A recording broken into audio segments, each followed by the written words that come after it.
He is a professor, songwriter, performer, explorer, and ambassador. He can't speak Chinese, but he's traveled through half of China singing red songs.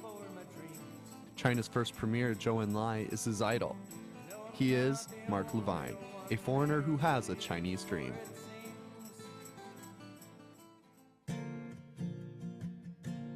On September 29, 2014, Mark won the Friendship Award from the State Foreign Expert Bureau, the highest award granted by the Chinese government to foreign experts working in China. So on the 29th, we received the awards, and on the 30th, this year there were 100 winners out of 600,000 foreign experts who work in China. So I was out of 100 out of those. And one of the parts of the celebration and the award ceremony was a brief meeting and photo session with the current premier of China, current Prime Minister Li Keqiang. And he greeted some of the experts directly and shook hands and spoke briefly with some of them. And then he presented a speech, which was then in Chinese, which was translated into English for us. The words said by Li Keqiang showed that he has similar feelings of friendship towards the foreigners. And he spoke very highly, not only of contributions that had been made, but he also talked about wanting to encourage more foreigners to come, bring their families, and contribute and work, and doing more things to be helpful, to make it a more comfortable life here, and at the same time to do more things to encourage people not only to come to China to help, but to stay. All right, and this is often a big concern for many of the experts, because people sometimes there are time limits, and many people think that their work and what they can contribute isn't done.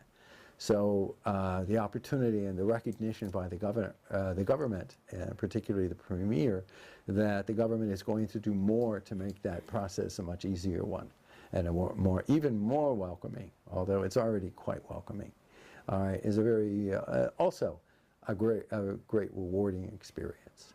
Different people receive the awards for a variety of reasons. Some because they're scientists and they've contributed scientific work and so on, and others have helped in things with government or media and so on. But I'm a teacher on the one hand, but as we mentioned, I've written a lot of songs about China. I recently wrote a book. I've written a number of magazine articles about China and my experiences, and in April of this year I published a book, and it's called Stories from My Chinese Journey. And I talk about the people and experiences and so on. In 2005, Mark taught English in Hui'an, a city of 4.7 million people in east-central China. To his shock, he found there was a deep misunderstanding of American culture among his students. He realized he should do more than simply teach English. He wanted to facilitate communication, allowing Chinese to have a comprehensive understanding of America, but also help Americans understand Chinese culture. So I guess if we summarized the circumstances of my winning the award, basically on the one, I guess the word that's commonly used is kind of a cultural ambassador.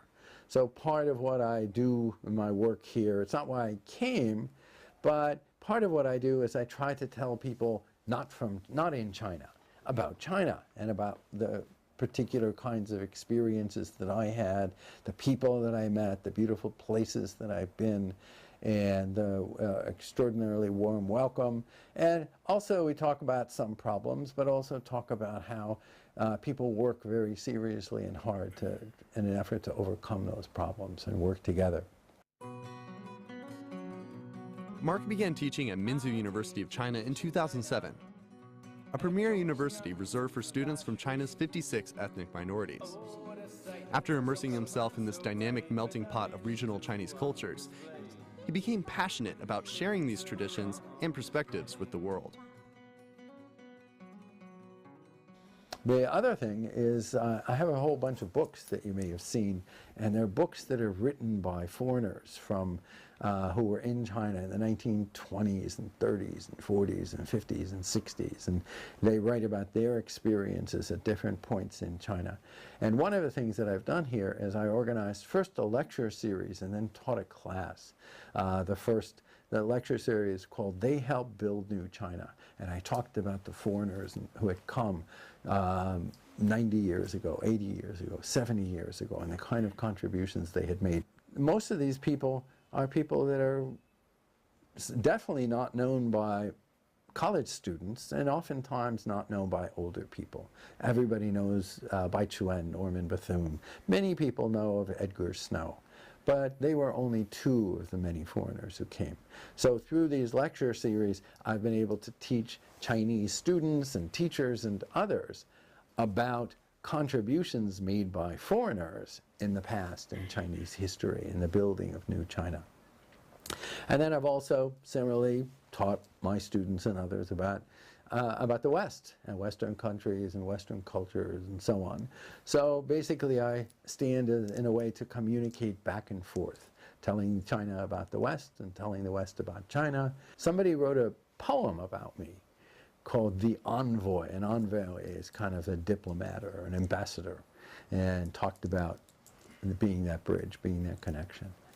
So I didn't come for that reason. As I said, I came to teach English, but anywhere I go, and I traveled a lot in the United States, anywhere I go, I don't want to stand on the outside. I feel, you know, I'm welcome here, and I need to do something to show my appreciation for that. So I try to learn about things, and then as I learn, I try to teach and teach others about the things that I'm able to learn. And as a result, I now have the Friendship Award. I had a lot of help.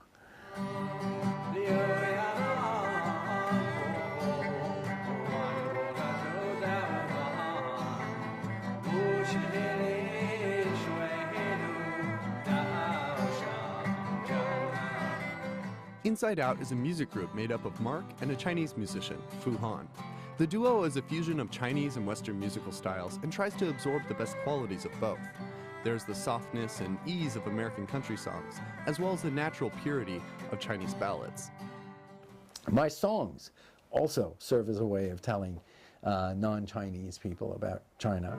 Out upon the Jiangsu plain lies the city of Huai'an. It's a place I'm proud to call my home.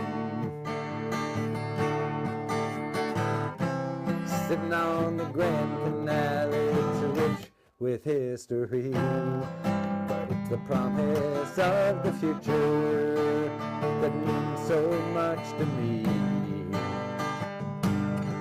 And it's the hometown of Zhou Enlai, New China's first premier. Man who's loved and honored in places far and near, with growth and progress all around, the vista's bright ahead.